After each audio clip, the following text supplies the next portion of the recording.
Surveying aquatic life and testing water quality in West Virginia's many creeks and streams can usually be accomplished with a pair of hip waders. But it's a different story on the state's major rivers and deep lakes. That's when it becomes a job for the DEP's dive team.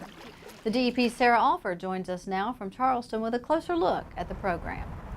Kathy, sometimes a problem with the body of water isn't readily apparent from the surface. That's when the DEP dive team comes in for a closer look.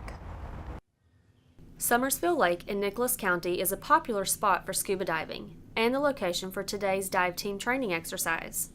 Team members suit up and check each other's equipment. Only 3 members of the team are in the water at one time.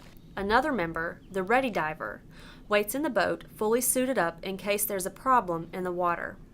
Team members are all volunteers. Each one has a separate full-time job inside DEP. My regular gig for DEP is I'm a solid waste landfill permit writer. I work with the Division of Water and Waste Management. I'm an environmental resource specialist too.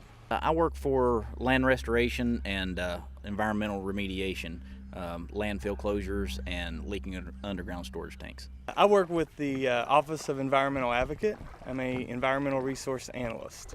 And I'm in the groundwater program, and I do groundwater remediation. The team is practicing some of the skills they'll use later this summer in a joint program with the West Virginia DNR and Marshall University surveying freshwater mussels in the Kanawha River.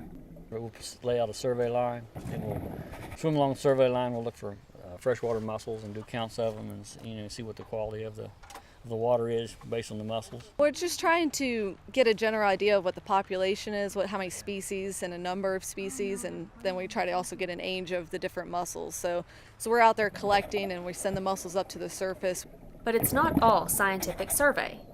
We've also looked for coal tar spills in the rivers. Like there's one at the Mon. They did a cleanup, and we went in, and it was our job to go out and see if the cleanup was successful or not. And we've also looked at outfalls to see if outfalls are discharging properly. Dave Cheney is a 10-year veteran of the team with 40 years of underwater experience. It gives me an excuse to get away from my computer for a while. That's what I like about it. Nate Meadows, who's providing the underwater video, is one of the newer members. An experienced diver, he says his work with the dive team has been a real learning experience. This is my first mussel survey training scenario, so most of the other dive team members, they've done this before, so I'm kind of the new guy. So I get the camera. I enjoy doing that, taking pictures of them while they're training and working, and it's a good experience for me because I get to see firsthand what they're doing without being in their way, kind of. And the most difficult part of the job? Carrying the gear to the water. Once you're in the water, it's a whole different story.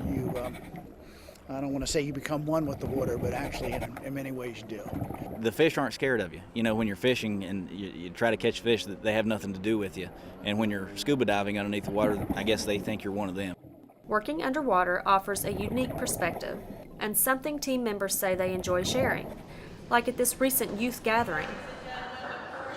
Go out and collect freshwater mussels, you get to repopulate freshwater mussels, and then you get to explain to the kids why it's important to, everything from not littering to, turn the sink off when you brush your teeth, conservation. It all adds up. Everything is connected, and we see that when we're underwater. I think the greatest perspective I get is when I'm in the middle of a channel on a major river system like the Kanawha River, and you can just hug the bottom of the river and you just feel the power that's coursing through there, and it reminds you of why you do what you do.